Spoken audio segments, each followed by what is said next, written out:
Hello, so good day, sir. I am Jensen Carl BUC from BSMA2A, and I'm going to discuss about the module which is pension accounting. So I'll just have to present my slide. Here we go. So I've also prepared a table of contents. So we have here the fundamentals of pension accounting, pension plans, common types, the two questions, pension costs, and examples.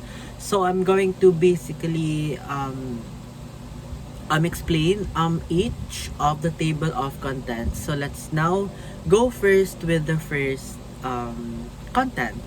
So what we have first is the fundamentals. So as shown on the screen, I will not be reading anymore the whole paragraph, but I will just have to explain the illustration shown as well. But allow me to only read the first sentence. So a pension plan is an arrangement whereby an employer provides benefits or payments to retired employees for services they performed in their working years. So again, I will just have to explain what's shown here on the illustration. So so as we can see here first is we see an employer. So what do we mean by this? So first things first, we have to pretend that we are, or we have to envision that we are working for an employer for that company. Yes, so the company will then contribute money on your behalf. As you can see here as well, on the arrow contribution, in which the company will contribute money on your behalf to the pension plan, which is the pension plan administrator. So a pension plan is a financial institution, which is like a pension fund where they are going to take and invest the money from the employer where we are working for. So then what are they going to do? They're going to take and invest this money to different sectors. May it be in bonds, may it be in stocks, etc., in the assets and liabilities. But we should also take note that these should be accounted for separately. What we mean by it is that we account it separately from the company and to the pension plan administrator. So they should be accounted for separately. Then the next step would basically be where there will basically be a trustee. So what will be the role of the trustee? The trustee will be the one who will hold this for us. Then years later, they will be able now we will be able then to receive our benefit payments as shown on the arrow to going to the left, going to the retired employees. So again, it is where we simply work for an employer where they contribute money to a pension plan, which is a financial institution, where they're going to take and invest this money to different bonds, to different stocks, where this should also be accounted for separately. Then a trustee will be the one who will hold this money for us for it to be released to the date that we are already retired employees, where we will be able to receive our benefit plans. So that's basically the whole gist of the fundamentals. And now we're going to proceed next with our next segment, which is the pension plans different sectors. Okay, so as shown on the screen, on the slides, pension plans can be, we have three. So pension plans can be contributory, non-contributory, and qualified pension plans. So what do we mean by these three? So contributory, if I will read, employees voluntarily make payments to increase their benefits. So basically, ganon lang po, no? Where we are able to contribute money to the, if we will be able to contribute more money, then the employer will also be able to provide us with more benefits will also be able to provide money to increase our benefits. So that's basically the gist of the contributory. If I am an employee and I have the capability or the ability to provide more than what the employer can provide, then it's better because it also helps in increasing my benefit payments to receive in the future. Next is the non-contributory. If I will read, employer bears the entire cost. So to explain, basically the non-contributory is where it's the opposite of the contributory. I may have the capability or the ability, but I chose not to contribute anything at all to the employer. I will have to pay for my pension plan. So that's basically the non-contributory. And for the third part is the qualified pension plans, in which it offers tax benefits. So qualified pension plans, it is where we are already applicable for deductions, and it is contributed before we pay our tax. So that's basically the things that we can do to our pension plans. Again, we have the contributory, in which I choose to contribute more money to increase my benefits. The non-contributory, I just don't have to pay for anything or to add for anything. I will just allow the employer to do it for me without any addition. And lastly is the qualified pension plans, in which it will allow me to already be qualified for deductions, and it will be contributed before I pay my taxes. So that's basically those gist. Okay, so for the next part, we have the common types. So we have two actually. We have the defined contribution plans and the defined benefit plans, and we are going to discuss these two. So first things first, we will discuss the defined contribution plans. Again, I will not have to read anymore the slide. I will just have to get the key points and explain the points and what is gist or in its function and its mechanism. So defined contribution plans. So if, for example, I am a teacher, then I can contribute. So my employer can then contribute a certain fixed amount of money to my account. So for example, my employer allotted 15,000 a year. So it will either be a debit, retirement expense, credit, cash. Well, there will be times that the accounting firm will do it for them. Then they spread it out all throughout the year to my paycheck. Then after that I will then have or gain a right to decide on where I will invest this money. So what do we mean by that? For example, in the 15K that was allotted to me by the employer, I will have the right to choose which factor I will allot that money from. So for example, I will allot it to 15% in real estate, 12% in the bonds, 10% in the government notes, etc. So that's basically allowing me to choose where I will allot the money that the employer has allotted to me. So what will be the outcome? The outcome will basically will be based from the plan value, where they will give me a selection of investment, and I will be the one to decide which is which. That's basically just the gist of the defined contribution plans. And now I will next discuss the defined benefit plans. So in the next slide, okay, so the defined benefit plan. So its other term is pension. Again, I will not have to read the whole paragraph. I just want to put it out there in the slides. So, but to explain, of course, as an employer, I do not have the really exact idea or the precise idea on how much I will be able to receive as my benefit payment.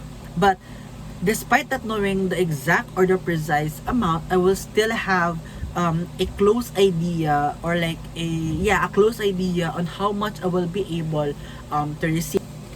Okay, to reiterate again, the employer contribution varies sometimes more or less, which is we call the actuary. So I will explain later what are the roles of the actuaries.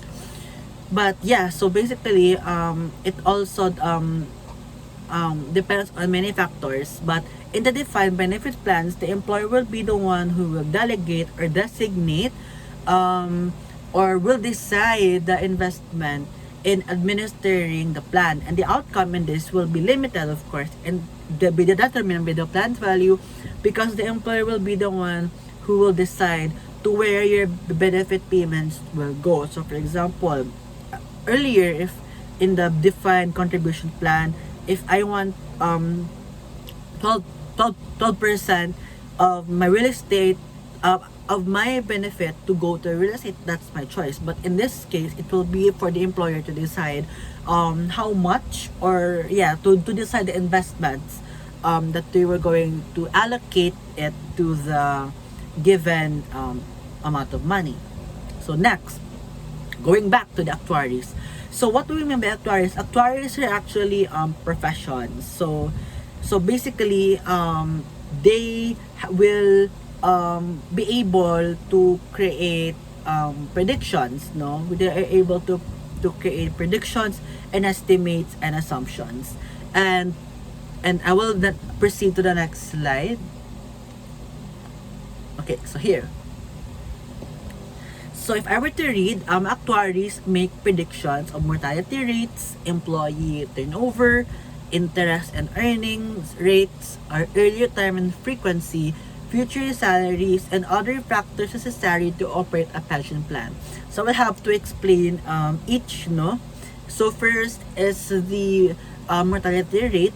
So mortality rate simply means like how many years employees are going to live. Like the actuaries really take consideration on that factors, no? Next will be the employee turnover, like how much or the number of employees that will leave, the number of employees that are going to return. So that's basically the employee turnover, where the actuaries also take considerations on. Next is the interest and earning rates, like if the company will earn this and that, or if they have additional income. The early retirement frequency, where if just simply how frequent do the employees retire early. So that's basically the gist. Future salary, like whatever they pay you or after you retired, it depending on the salary, and of course the other factors.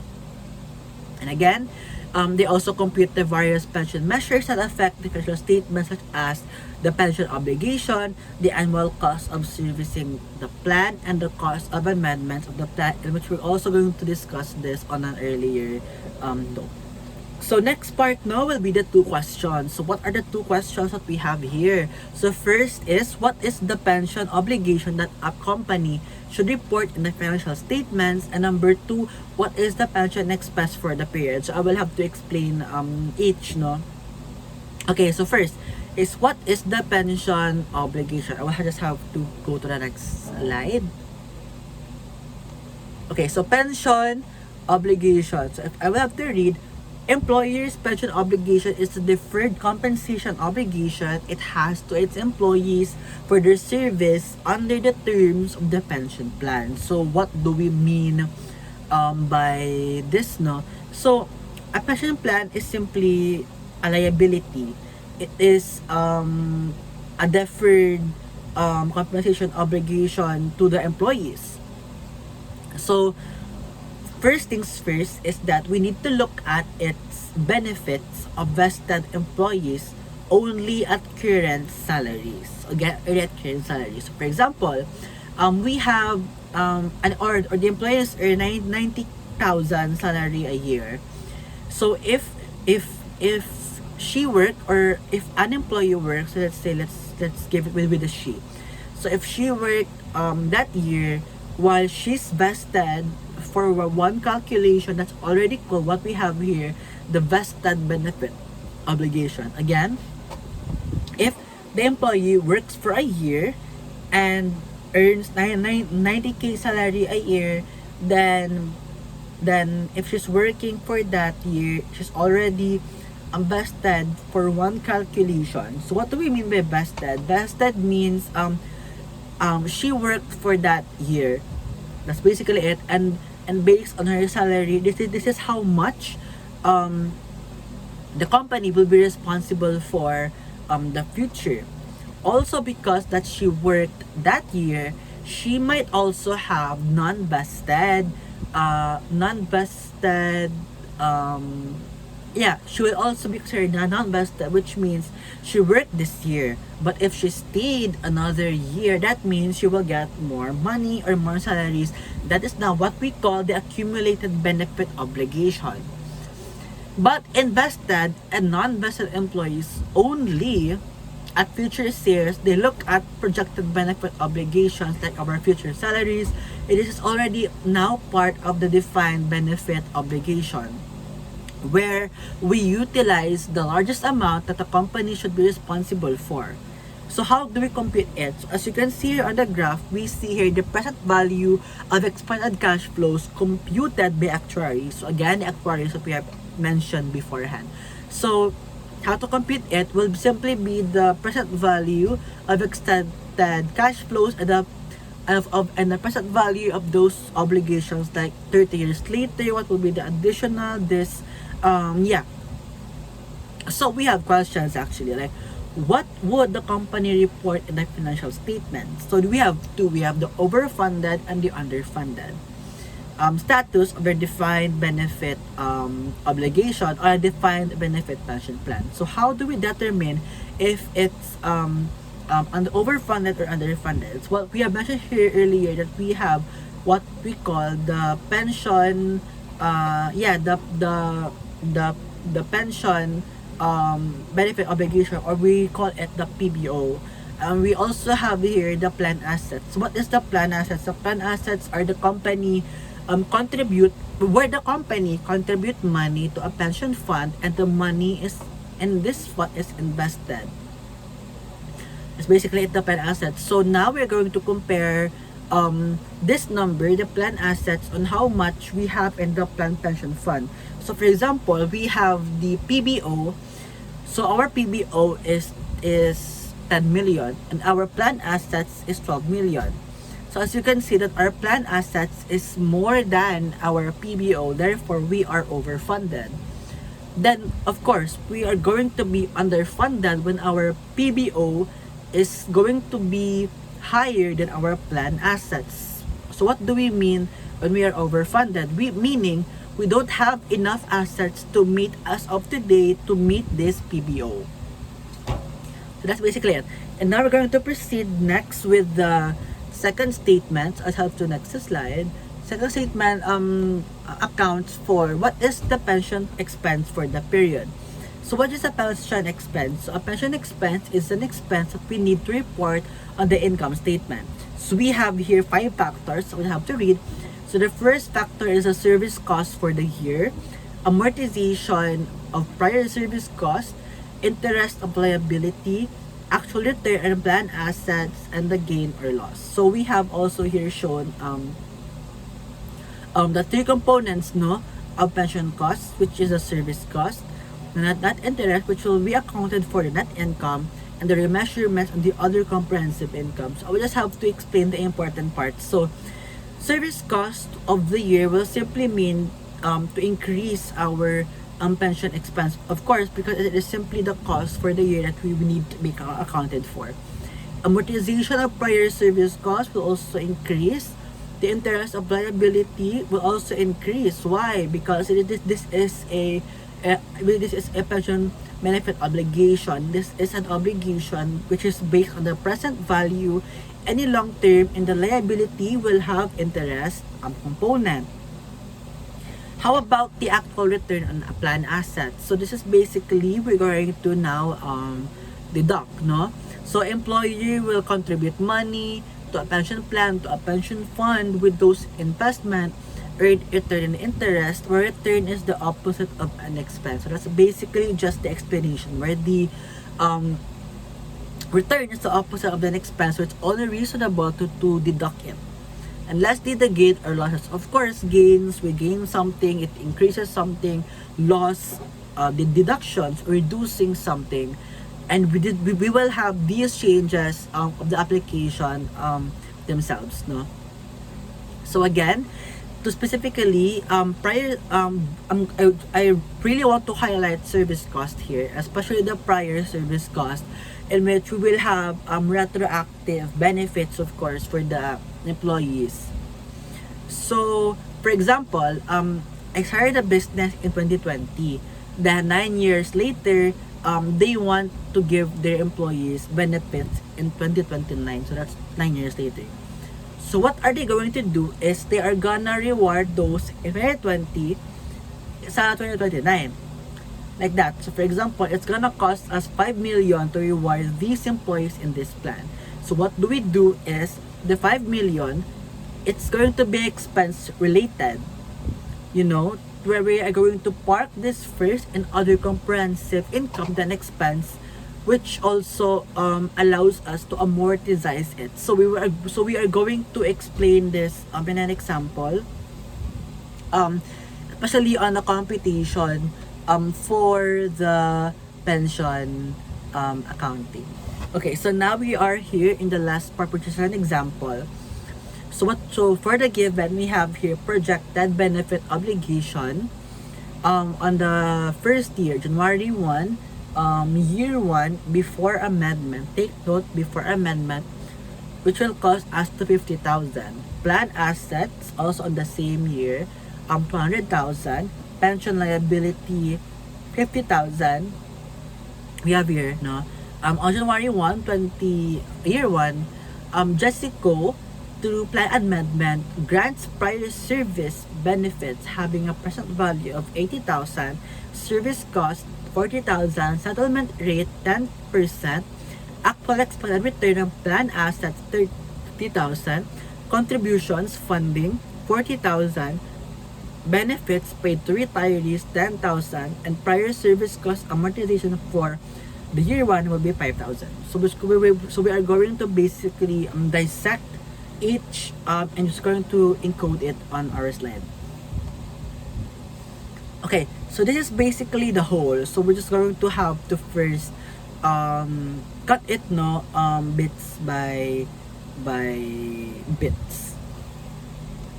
So what we have here first is our balance in January 1.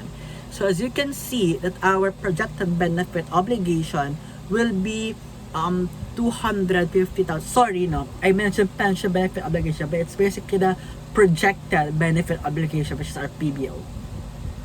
So the given, our PBO is 250,000 and our plan assets will be 200,000. So as you can see here, we have also mentioned before where we are going to deduct the PBO.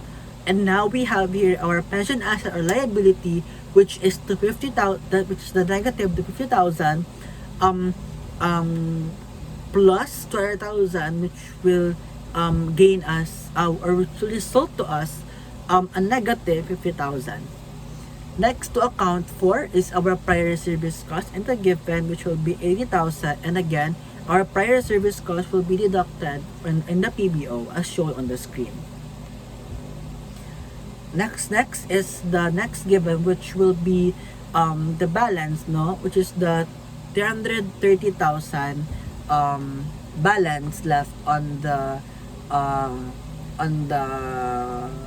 given. So that's 330,000. So where do we get this? We get this by adding the 50,000 to the 8,000. So I'm trying to hold the PPT.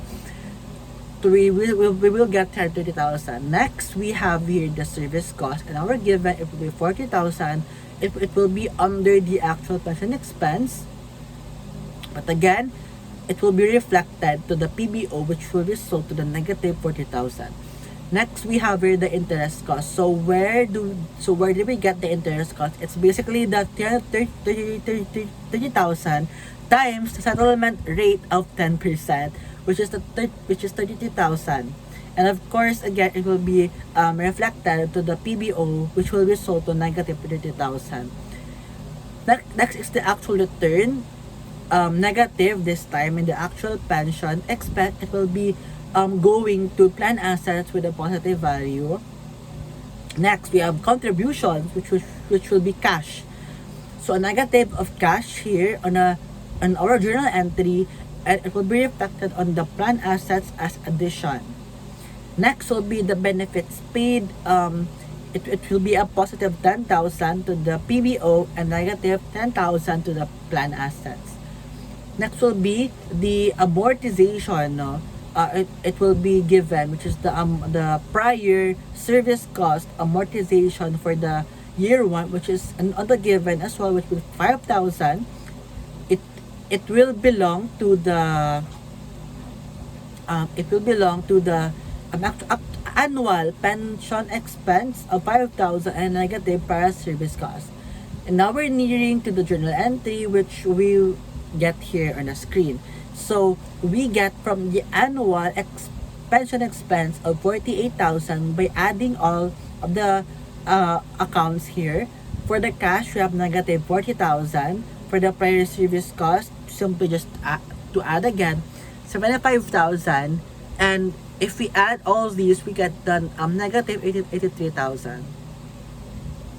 Now here's the part where we were going to confirm if we're right, no? So first, we have now the balance at the end of the year of our prior service cost of 75,000. And the last part, of course, of swell as the sum of the PBO from the higher will be negative 393,000. And for the planned assets, we have the positive 260,000. So if we are going to add the two, we are going to get negative 133,000, in which it will be put to the pension asset or liability. As you can see, we have the correct amount because if we add the balance in the first year to the journal entry, we will get the same amount of negative 133,000. Now, for our journal entries, we are going now to debit pension expense, which is 48,000, other comprehensive income 75,000, credit pension asset or liability 83,000, and cash 40,000. So how do we know if this is correct? If we balance the amount. So if we add the two, we are going to get 143,000, which confirms that our pension accounting is correct. Also based to our journal entries. And that's basically all for pension accounting. So thank you for watching, and I hope you learned something and have a blessed day. Thank you.